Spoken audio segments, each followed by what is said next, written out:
This video is for education purpose. Everything you will listen in the video is taken from the internet or any book or any documentary which is available for public. दोस्तों, फिल्मों में अक्सर आपने पुनर्जन्म की घटनाओं को देखा होगा, लेकिन असल जिंदगी में कुछ लोग इस पर विश्वास करते हैं तो कुछ लोग ऐसे भी हैं जो इस पर विश्वास नहीं करते। तो आज हम आपको ऐसे ही दिलचस्प घटना के बारे में बताने जा रहे हैं जो कि सही मायनों में एक अनसुलझी पहेली है। अगर आप पुनर्जन्म में विश्वास नहीं करते तो इस वीडियो को जानकर शायद इस पर विश्वास करने लगे। तो चलिए आज की वीडियो शुरू करते हैं। मई 1957 में चर्च जाते वक्त 3 बच्चों की मौत हो जाती है, जिसमें से एक 9 साल का लड़का था, 11 और 6 साल की 2 सगी बहनें थी।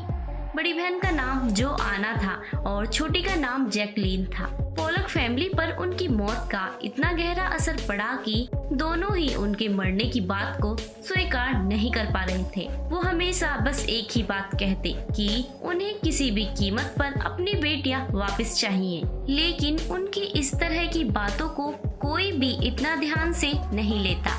फिर इस घटना के 1 साल बाद अक्टूबर 1958 में जॉन की पत्नी फ्लोरेंस ने 2 जुड़वा बच्चियों को जन्म दिया। इस बार इन बच्चियों का नाम जेलियन और जेनिफर रखा था। लेकिन ये बच्चियां जब कुछ हफ्तों की हुई तो जॉन और फ्लोरेंस ने पाया कि दोनों बच्चियों के शरीर पर कुछ अजीब से निशान हैं। लेकिन ये निशान कोई आम निशान नहीं थे। इन निशानों को देखकर ऐसा लगता था जैसे ये किसी चोट के निशान हैं। फिर उन्होंने गौर किया कि ये चोट के निशान ठीक उसी जगह हैं जहां कार एक्सीडेंट में जोआना और जैकलीन को हादसे में चोट आई थी। मिसाल के तौर पर जेनिफर के माथे पर ठीक वैसा ही निशान था जैसा कार एक्सीडेंट में जैकलीन के माथे पर आया था, और ठीक वैसे ही जेलियन के शरीर पर भी निशान थे जैसे कि जोआना के शरीर पर थे। और जब ये बच्चियां 4 साल की हुई तो ये अपनी 4-5 साल पुरानी बातों को याद करने लगी, जो कि पोलक फैमिली की उन 2 मरी हुई बेटियों को पता थी। वो स्कूल की बातें करती थी जिसमें वो कभी पढ़ी ही नहीं, लेकिन जिसमें उनकी मरी हुई बेटियां जाया करती थी। इसके अलावा उन जुड़वा बहनों को कार और रोड से बहुत डर लगता था। और जब पोलक फैमिली ने अपनी मरी हुई बेटियों के खिलौने उन्हें दिए तो दोनों जुड़वा बहनें उन खिलौनों से ठीक वैसे ही खेल रही थी जैसे उनकी मरी हुई बेटियां खेला करती थी। और तो और जेलियन ने जोआना के खिलौनों को अपना बताकर रख लिया और जेनिफर ने जैकलीन के खिलौनों को अपना बताकर रख लिया। इसके अलावा ये जुड़वा बच्चियां अक्सर खेलते खेलते ऐसा एक्ट करती थी जैसे उन्हें रोड पर चलते चलते किसी ने टक्कर मार दी हो। इनके इस खेल को देखकर ऐसा लगता था कि मानो दोनों बच्चियां उसी एक्सीडेंट को दोहरा रही हैं जिसमें उनकी बहनों जोआना और जैकलीन की जान गई थी।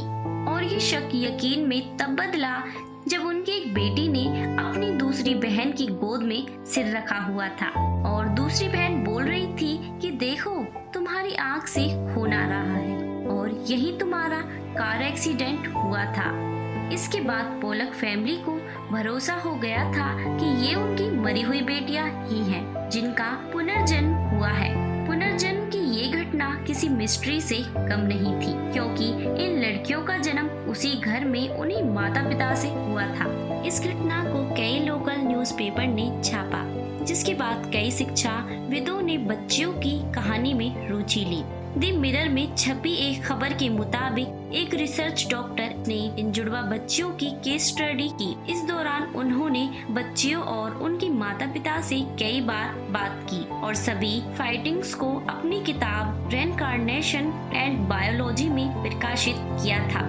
लेकिन जैसे जैसे जेलियन और जेनिफर बड़ी होती गई, उनकी पिछले जन्म की यादें धुंधलाती गई और धीरे धीरे दोनों नॉर्मल लाइफ जीने लगी और पिछली जिंदगी को भूलने लगी। इयान जब दोनों लड़कियों से आखिरी बार मिले तो उनकी आयु 20 साल थी। तब तक दोनों लड़कियों के दिमाग से सभी यादें मिट चुकी थी, लेकिन कभी कभी दोनों को कार एक्सीडेंट के भयानक सपने आते थे। और इस समय दोनों की उम्र 65 साल है और खुशी खुशी अपनी जिंदगी बिता रही हैं। और वो दोनों बहनें आज भी एक साथ हैं। ये कहानी आपको कैसी लगी कमेंट में बताएं और पसंद आई तो एक लाइक जरूर करें और अगर आप इस चैनल पर नए हैं तो चैनल को सब्सक्राइब जरूर करें।